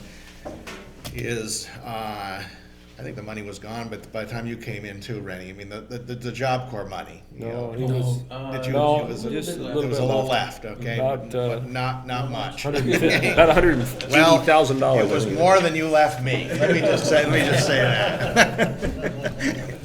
Anyway, I think that the idea of, because this day is gonna come, all right? And I'll tell you, this tower fund is, I've said it before, it's real handy to have when a grant project comes up and you're trying to figure out how to fund the local share. I mean, it's really handy. Lots of my colleagues would love to have that thing. So knowing that that's gonna go away, the idea of taking that money, and we don't need to create we won't, it'll still be the water tower fund, Joan, but it would have, it's like the Davison, even though not between you and me, how the Davison fund is one fund, but internally it has pieces and parts, the growth part. The tower fund could be the same way. It's still the tower fund, all right? Let me just tell you, we're trying not to have 37 funds. We're trying to have ones that, okay, so we can work, if there is a continuation fund, it's just another line item in our Fund 9. And that would be like the 30% that Billy's talking about? That's right, Or is it's it the continuation growth fund? portion, it's like the growth portion of the Ray Davison Fund that we keep separate. You know, I know that you all look at it all in one chunk. We keep track of the initial part and the growth part and what's available to spend part. And the water tower, if you had this 30% thing, we would do it the same way. At the end of the year, we would look back and see how much money got into it and do a little math and you have You it. mean So invest it and put different? it's not about the investing. Okay. It's purely about the designating it into so that you have. It's like the Ray Davison Fund, where Ray left the city $198,000. The city council adopted a policy that 25% of the earnings goes into the 198,000 portion and builds that 198. Yes, the earnings. The other 75% is available, and a committee makes a recommendation. What's being proposed here is about the same model, except that it's 30 versus 25, whatever the number is. So we do. Trucks upstairs. Yeah. And it's just Well, that. I guess, I mean, we can certainly tweak this some more, but I guess I still don't hear a consensus. No, me neither. And I'd like one if I could find one. The other thing, let me tell you that I think we need to clarify, Rennie, here about organizations, because the way this policy is, Bill and I, we sleep and we didn't spend every waking hour on this thing. No, but we did have some emails going on Sunday nights about this, which is unfortunate. But one of the things is that I'm wondering if the way that this thing is drafted right now, if we don't have a conflict within ourselves, because on page 1, where it outlines what a capital improvement is, all right, municipal facilities, matching grants for streetscape project, pretty narrow, all right? And then when you go over to the criteria, expenditures shall promote economic development within the city, all right? Now, so maybe if those are just criteria, if they're just criteria to judge by, I'm okay with that. But I end up feeling as if, let's think about the $19,000 that was appropriated. Let's just lay this out here. If this policy was adopted like this, it would be my interpretation that $19,000 is not an eligible expense. Right. Yeah, That's I my agree. interpretation. I agree, Okay, yeah. and so therefore you need to to talk about that. Well, I had a piece in there that dealt with that initially, and we actually decided not to put it in at that point, thinking it would open a floodgate. Yeah, because I think that the key is clarity for me. Yeah. I don't. Yeah. And I, the partnership of the opera has 3 different things, in my opinion. And you and I've talked about it, I think, the partnership, we need to have it in order to promote economic development. With the downtown program, You lose your designation without you it. lose your tax credits, you lose your matching grants, you lose a whole bunch of things that really do benefit the community. And I think, one can argue, and a lot of what they do and a lot of the benefit we get is actually rather complex. I'm not sure that a lot of people understand it. They haven't for 12 years. And I'd hate to lose the partnership and all those benefits if an uninformed public votes them down. The Opera House is not in the same league, I don't think. I mean, there are arguments for and against, but I think if of the two, I think the partnership would be the one that could benefit, could fall under this, this policy or whatever. But that's something that, it comes to budget time that we can deal with that. I mean, at this point, we still have 6 months to go until that's a question. But if we do think that might be a possibility, it's got to be written so that option exists. And I think it needs to be very specific, because, And it could be very specific. It could be downtown organization for economic development. And it could be a specific grant even that they're working on. We could actually spell out a work plan for them. But again, now you're getting into a whole nother ballpark. Should we just table this to the next meeting to? Yeah, but it's okay to table, Randy, but you gotta have directions between now and then, because if you table it. It seems like we've got a direction that we want to make it so that the partnership can access these funds if necessary, and that we are moving to strike the committee. But should we also take in question Well, I mean, it's- Shannon to see if have him look at this the way it is and see if there are some other things going on with the plan that already cover it? Or is that something better for you to do? I know you're busy. Is it better to have Shannon look at it, or have the planning commission look at it and see what they feel? About what? Yeah. Maybe reduce that group of 7 people down to like 4. Ask them to see if there's any policies already in the plan that covered this. 'Cause Oh, that's- okay. Well, Okay. it probably wouldn't cover I that. think so. Let me just tell you, obviously, the top bracket, let's just look at the top. I wrote the top bracket. Bill wrote the second. Bill wrote everything underneath the first bracket. I wrote the top bracket, all right? Your fault. And I really, this is not a table pounder for me, trust me, all right? If you wanna have a committee, really, then that's what I do. That means when a grant project comes to me, I don't bring it to you, okay? I gotta go to a committee, that's what I have to do. If that's what you want me to do, I can do it, all right?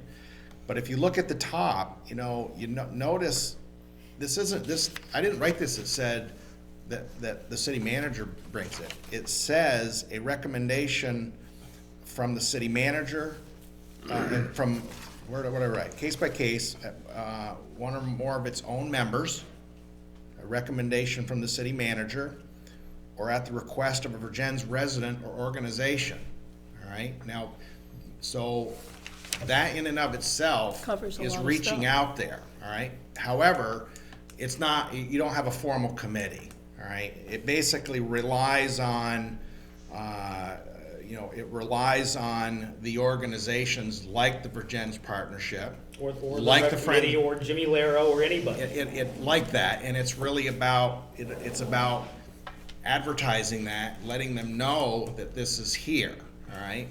Now, the one thing that a committee does is it does try to gather up information and look at it all at once, as opposed to, something comes flying in here in February, and, I understand that, but it's not like this is excluding people from making requests or, No.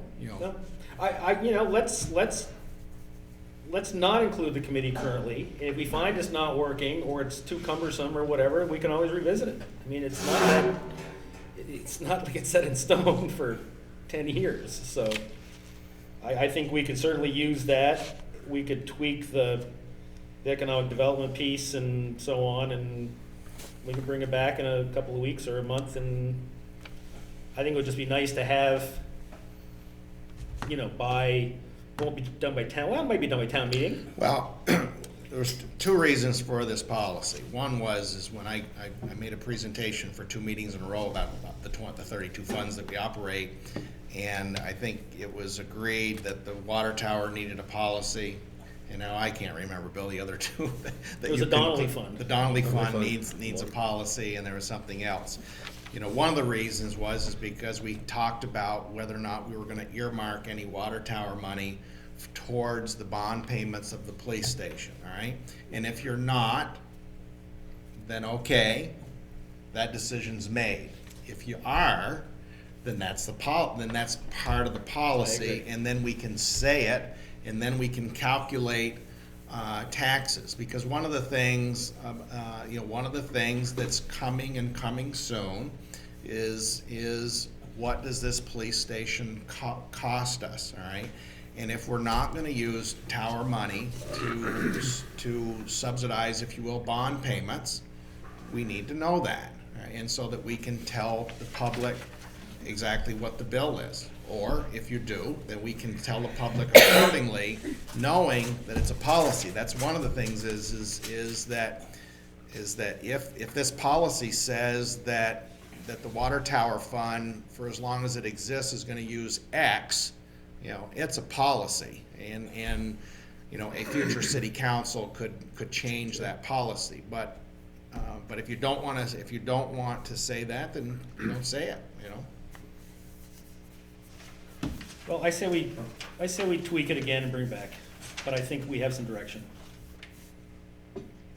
Okay, any other tweaks or comments? Got all kinds of direction. Ready? I'm still leaning towards the committee thing, but I think that if we were not going to have it immediately, we could word the council option a little bit so that it has something about encouraging input from We groups can add that, I think, within yeah. the city and that sort of thing in order to get that input, because I think the input is important for us to get. And if we do have the committee, I wouldn't want to hold to having to establish a priority list at a particular time or anything like that. It's just they're there to do something whenever it needs to be done. And we could have something in there that has the ability for the council to at any time allocate funds regardless of the committee. Yep. So we can still lay out a possible committee option, or just put a little bit more in the council option that would make it work. Okay. And see how it would go, and then we can always add the committee later if that's the choice.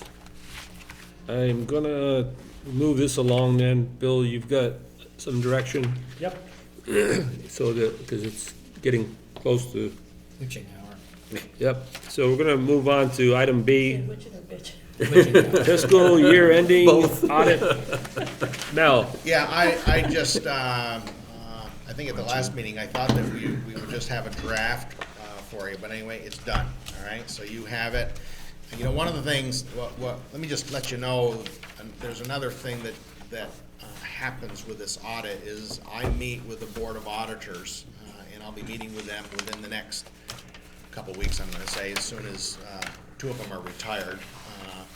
And I have to work around Ed Nell's schedule, Ed who works at the bank. So anyway, I'll meet with them and we'll go over not only the report, but also anything in there about internal controls. So I know it's a thick document, why don't we, I think, Mike, we can leave this on the agenda to the next meeting. And if anybody has any questions, bring them to the next meeting and I'll be happy to answer them. Because I know I delivered this to you on Sunday. I'm sure that was too much in that pack. I'm sure. Did you? I had some questions. Oh, okay, all right. So, is that okay, Mike, if we Sure. just defer that for questions at the next meeting? Yep, it's out there. Okay, next item is a letter that we got from the Bixby Library. I think, Mel, that's more, we just want to get it out there for information. Yeah, and obviously, their letter. We're thinking about inviting. Yeah, the letter doesn't do the math for us, so I'll do the math for you. We currently allocate about $32,000 for the Bixby Library, and what their request is to increase that request. It actually has always been on a per capita basis. You just may not have seen that in the past, but there's basically a doubling of their request is what this letter from their board is. So I think that, certainly within the next month or so, I think that the Board of Trustees should be coming in and meeting with the board and not wait until May. Because at some point I gotta do, let me just tell you, I wouldn't change probably any line item in the budget by double, by just saying, what the heck, here you go. So you would not see me increase the allocation to the library from $32,000 to $67,000, all right? 57, without some discussion of the Board of Trustees with this council to give me some direction. I'd have a lot of hard questions for them when they come here too, so I'd be curious to see. You think Congress is gonna drill some of the people down there? Here's our chance. Do we pay the heat at the Bixby Library? We don't pay anything. So we don't pay, All we do is cut the library a check. Okay. We do pay for their insurance, but we take it out of their check. So So the only, and it's back when the library employees were city employees, they're not city employees any longer. They have a 501c3 designation, they have their own employees. Even when they were city employees, we were reimbursed for their wages, workers' compensation, social security, whatever. So the only money that goes to the library is our check. And you mow the lawn. And we mow the lawn and we plow. And actually, when they run the calculations, the city is actually given a credit for the lawn mowing and the plowing, because obviously, we're the only town that provides that to the library. So there's a $3,000 credit off from our share, if you will. So anyway, I think, if it's March or April one of the things, obviously, this letter went out to the other town's Board of Selectmen.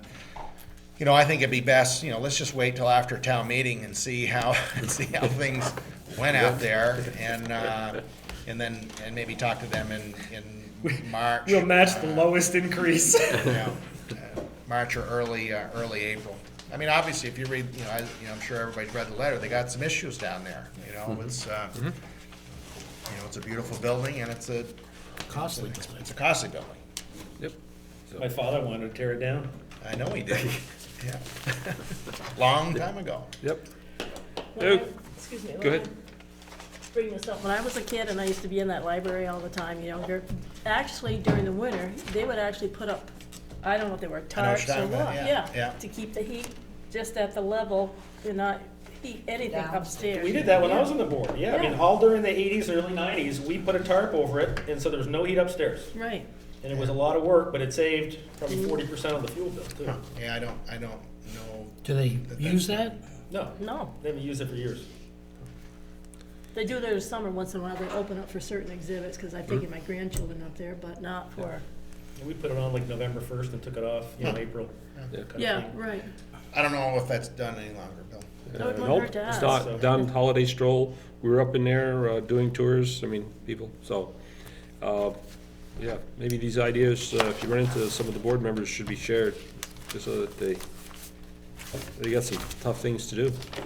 Okay. Some people have received and others haven't, and I want to make sure I cover one spot here where it's got a certain name in here.